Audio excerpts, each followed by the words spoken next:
Welcome everyone. Thanks for joining us again here on the Fishbowl. I'm Christina and this is Levi. And our co-hosts, I guess, would be Esmeralda and Freddie. And also we have some other guests today on our panel. This is Kent and Jared. Welcome, guys. Thank you so much for joining us. How are you? Thanks. Good. What are we discussing today? It's something to do with peek and see. What's that idea, Christina? Peek and see is that we as Christians get to show the world, I guess, a little glimpse of Jesus. And so they get to peek in and see Jesus through us. Now, we're going to be talking a bit about how we go about this. And Buell Fogg, again, has given us a little glimpse and a little idea to start our discussion. So why don't we listen from him? Cut straight to Buell. The author of Hebrews in chapter 2, verses 9 and 10 makes this statement, and I love this observation. He says, "We see Jesus, who was made a little lower than the angels, now crowned with glory and honor, because he suffered death so that by the grace of God he might taste death for everyone. In bringing many sons to glory, it was fitting that God, for whom and through whom everything exists, should make the author of their salvation perfect through suffering." There's something unique about that invitation. The writer says, we see Jesus. Now, we have the opportunity to see him not only in the natural world, because it's replete with how he has created and the magnificence in that creation. We also see him in a world that's ravaged in spite of that creation. We see him as he works in the lives of people and as he reaches out and makes a difference in their lives. I had the privilege of going to a surfer Bible study, and I saw firsthand 4 young people who were baptized that Sunday before that Bible study. As I listened to their experience, I was absolutely moved to tears. One girl talked about how she was living in South America, fighting with her husband all the time. She was heavy into drugs and alcohol, and her life was just in shambles. She decided to immigrate to Hawaii. And there, she was invited on the surf by those people who were out there surfing to come to a Bible study. They met her, they were surfing with her, and so they invited her in, and they showed her a picture of Jesus that she probably had never seen before. She found love there, she found acceptance there, she found a new way of life, and decided, after going to church repeatedly with those people, that she was going to give her life to Jesus Christ. And it made a difference in her life, not only in her life, but the life of her friend who had also immigrated with her. When she saw what a difference Jesus Christ had made in her life, she decided that she too wanted to be baptized. As a result of that, the leader told the kids that night, "We're going to do something a little bit different. Before we leave, I want you to get together with the Christians to get together, and I want you to take some time and share with non-Christians who Jesus is in your life and what he's all about." Now think about it. Through our example, our experience, people get to peek and they get to see Jesus a lot clearer.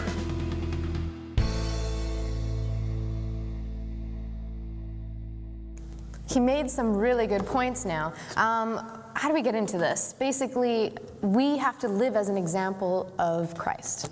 That's basically what Bill was trying to say, more or less. He gave a few examples of what that's all about. So what does it mean? How do you live as an example of Christ? That's pretty intimidating, I think. Yeah. To look at Jesus, the ultimate human being, and God as well, the God-man.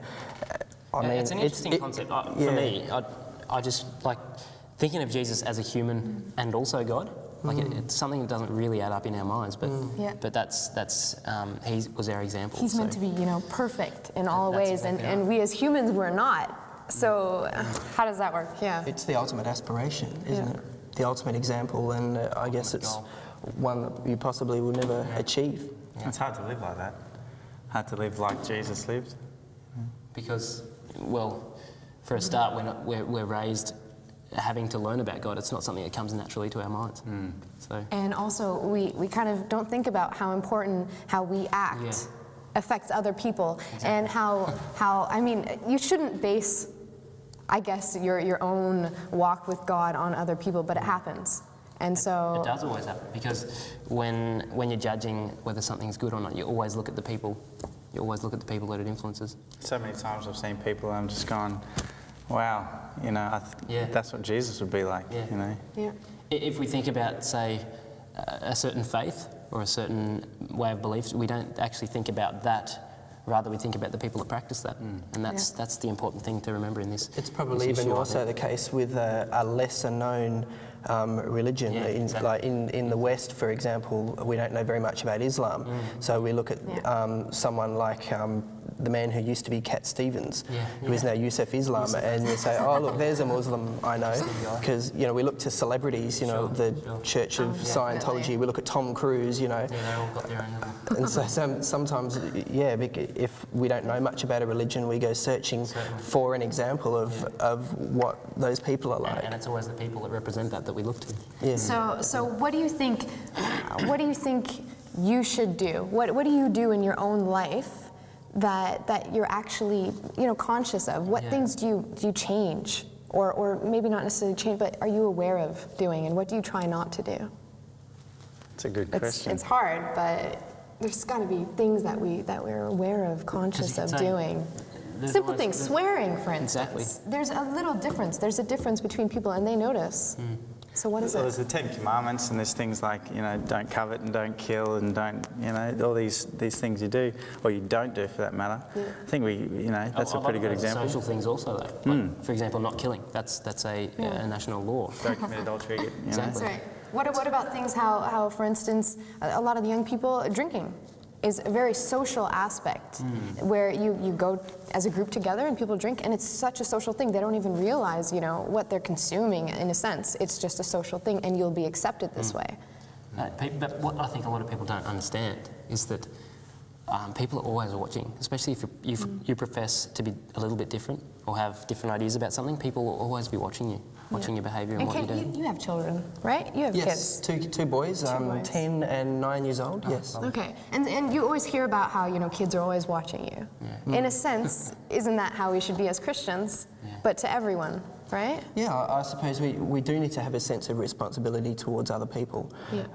I think the danger in that attitude is thinking, ooh, I better watch my P's and Q's, and possibly faking it to a certain extent. Yeah. And I think what people are attracted to, as much as they might say, wow, I like your lifestyle, the way you do or don't do certain things, I think what people are really attracted to is when they see that you're genuine. Okay. When they see that you have struggles in your life and you have difficulties and you have weaknesses that you're trying to overcome, but that your faith has a real bearing on how you deal with those things. Absolutely. I mean, Jesus himself, we don't really see the ultimate Jesus that we can relate to when he's transfigured on the mountain, for example. That would have been pretty spectacular.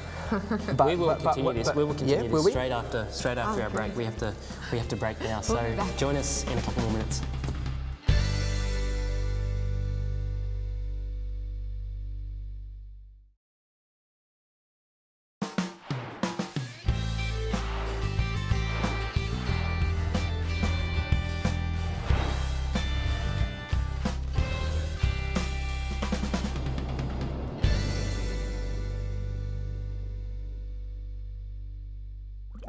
Welcome back. Now, what were you just talking about? I was just trying to make the point that why are people attracted to Christians? What is the thing that is really going to grab them? And I guess I'm questioning the idea that this kind of fake, squeaky clean exterior lifestyle thing is possibly not as valuable as we think it might be. And I was looking at Jesus on the Mount of Transfiguration. That was pretty impressive. The disciples were impressed. Yep. But I think when we read the Gospels, the thing that really grabs a lot of people is to see Jesus in the Garden of Gethsemane. Sweating blood in tears, and praying there desperately on the ground. He was tempted, he was afraid, but we see in that moment, in his weakness, the transcendent power of God. And that's what people need to see with us. Yeah. In other words, what you're trying to say is that he is more concerned with working in us from the inside out, like not some showy religion or faith. It's more about real. Yeah, exactly. Working on our hearts. Yeah, that's what I'm saying. I think people will be impressed to be able to relate to Christians as, wow, you're just another person with the same kind of struggles that I go through. Definitely. Exactly. But there's something different about the way you cope with it. What's going on in your life? I think our goal should not be to be an example, but that if we're living the Christian life, then we're going to be just naturally. Like people will say, wow, what's this guy got going for him? Exactly. And I mean, the opposite of not doing it, if we uphold this kind of image of being squeaky clean, I mean, how easily are we seen as hypocrites? Yeah, exactly. And We're going to fail. Exactly. And how does that put people off, you know? It's, I guess, to make everyone feel the same, but look what God can do for you. I'm a pastor's kid, and I'm lucky that I'm not like a lot of pastors' kids who had a lot of this pressure put on them. You know, why are you doing that? You're a pastor's kid. You know, a lot of PKs. That's what we're called. PK. Yeah, g'day to the PKs out there. They get this pressure put on them to perform and to conform and to put on the little starched suit and tie, and that can be a real killer for faith for a kid. And I think it can be a killer for faith for a Christian as well, to feel like they have to desperately keep up this perfect external. Keep up to a certain image or Definitely. a certain... I felt that definitely in my own life as well, going to churches and even in Sabbath school playing a little game between the kids. Oh, here's the pastor's daughter, she only needs to be on her own team, she'll beat us all kind of thing. The pressure of knowing the Bible through and through, of acting this way, being an example for everyone. It is pressure, and that's, I'm sure, what everyone else feels. And when they look at us, just to, I don't know, it's to emulate God. It all comes back to us being human, though, doesn't it? Like we're going to stuff up, I'm sure. We are, but Jared, God is always there. You've stuffed up sometimes, haven't you? I've stuffed up many times. Many times. But God's grace. So good. Amen. True. Amen. What about the idea that we have nothing to lose when we find God? Yeah. What do you say to that? We don't. We've got nothing to lose. Sin in the world, the wages of sin is death, and God's saying, please, just come to me, I'll take your life. I guess if we consider being in the world to be worthless, when we find out what God has in store for us, then we don't really lose anything. We don't. Because God ultimately wants the best for us. Yeah, He gives us everything. What are we giving up? Nothing. He wants to give us everlasting life. I mean... We have to make that, how can we see this as so beautiful thing, and we have to show this to other people. I mean, it's so easy. So I guess come on. The challenge for us then, as people who profess to be living the light or the gospel or whatever you want to call it, the challenge for us is to show it to others, but not in a way that is just external. We're showing it in our own lives. I mean, that's a massive thing. Yeah. Like we're constantly... I went to this seminar once.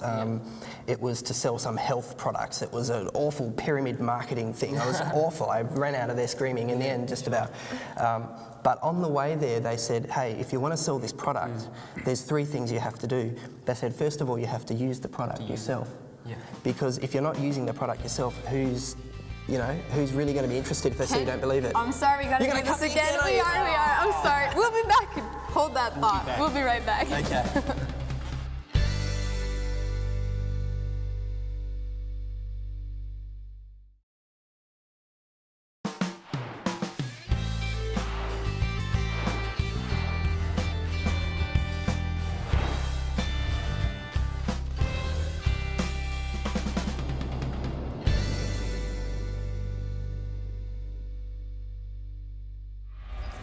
And welcome back. We've been discussing the issue of peeking in and seeing.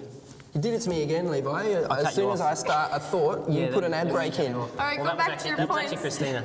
You're interrupting my flow. Blame me all the time. I was talking about this awful pyramid marketing seminar thing I went to. You did the first point. Yeah. Okay, so they're selling this health food thing, okay? The first point was you actually have to use the product yourself in order to sell it. You gotta live it. Okay? You gotta live it, yeah, exactly.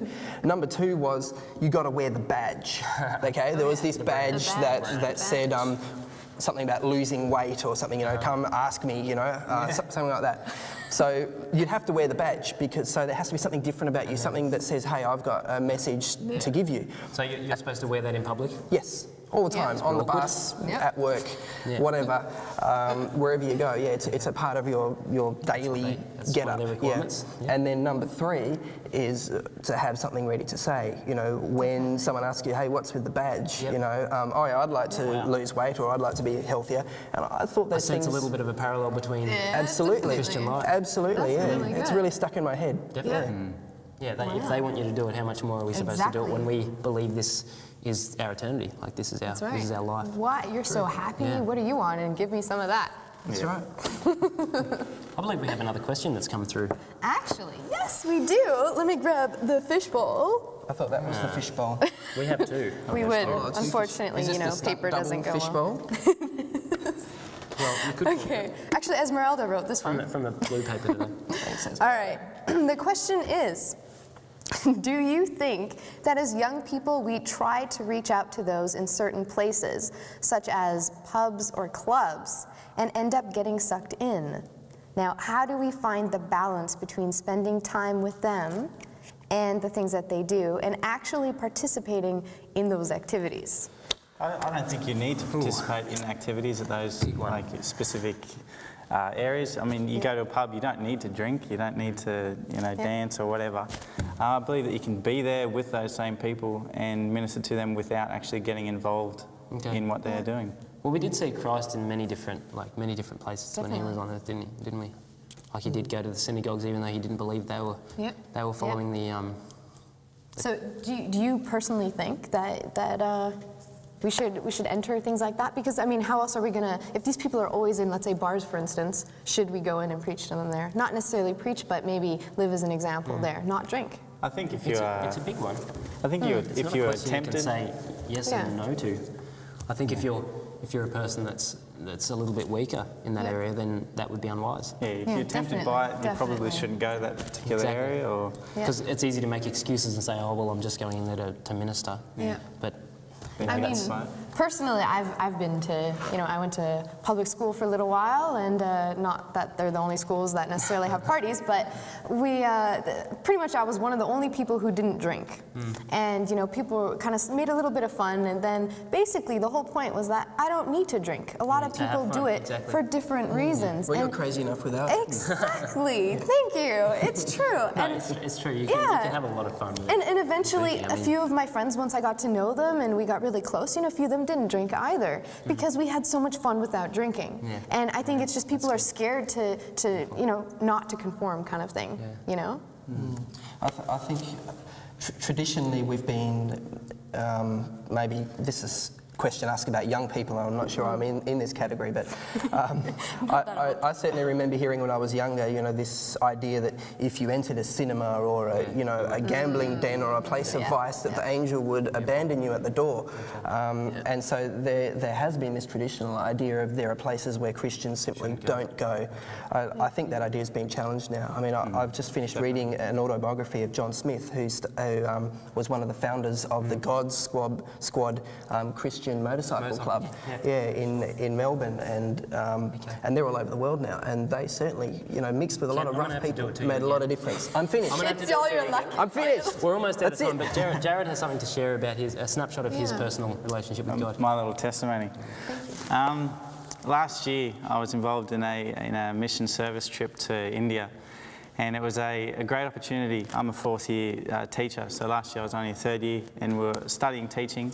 We had this opportunity to go and minister in India to this particular school. We're going there to train, not only teach the students, but to teach the teachers how to teach, because the teachers over there had very little or absolutely no professional training. And this was a fantastic opportunity. And when the first moment I heard about it, I had the strongest calling in my heart that I'd ever received about anything. And I thought, I have to do this. I have to go on this trip. And then the devil likes to go, oh, how are you going to do it? You need X amount of dollars. You need all this. You got to do this, and this, and this. And you're not cut out for this sort of thing. And I started to get a little bit down, and then God goes, no, I want you to do this. And he put this calling in my heart just so strong again. And I'm like, right, I'm going to do this. And I started to pray. I said, Lord, if this is what you want me to do, I need $2,500. I need this money. And so I approached my church and I started saving up, and I put everything I had into it, which wasn't much. And then I approached my church, and it was amazing. I walked in there, and by the end, it was only a little church. At the end of the church service, I walked out with $1,000 cash in my pocket, and I was overwhelmed. And I should have taken that right then and there as an example to trust God completely. But there came a circumstance where I needed an extra $500, and I prayed about it, and I had no idea where it was coming from, and it was due that day. My dad gave me a call, and he goes, "I've just found this envelope on my desk here with $500 in it, and I have no idea where it came from." And it was just it was a bit of a slap in the face, going, "God, thank you." God's going, "I've got it. All you need to do is trust in me."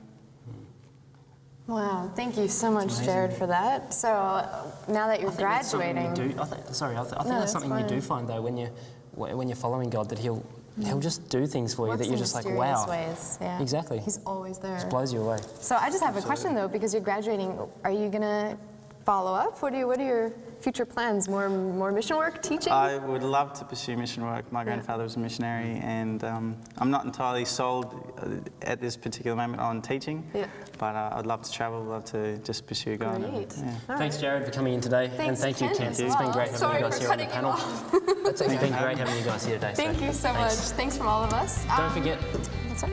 the next program. Be with us for when we come back to the Fishbowl. See you next time. Also, we've got some special music for you, so enjoy. I'd rather be alone, if you don't mind. I'm climbing up these stairs on my own, and I'll be fine. I prefer the company of broken toys and musty clothes and moldy books to the fear of being stepped on and muscled, misguided and misunderstood.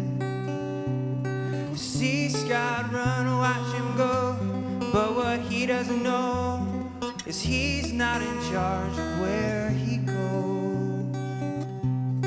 I shut the attic door and welcome the dust that stings my eyes. I wanna be a tough guy, a cowboy, a man, and they don't cry. See Scott run, watch him go, but what he doesn't know is he's not in charge of where he goes. Stop being funny, hiding's not helping, 'cause if you can hide, then so can I. Jesus, give me time. Time to be childish, time to be wrong, time to be stubborn, and time to move on. Time to realize that all of these worries have rattled my mind and stolen my time to be, just to be me.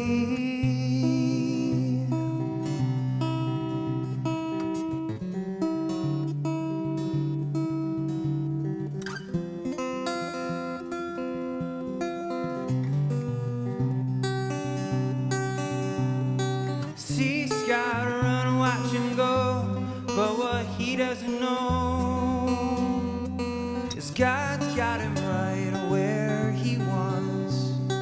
God's got him right where he wants. Up in an attic, no distractions, on his knees.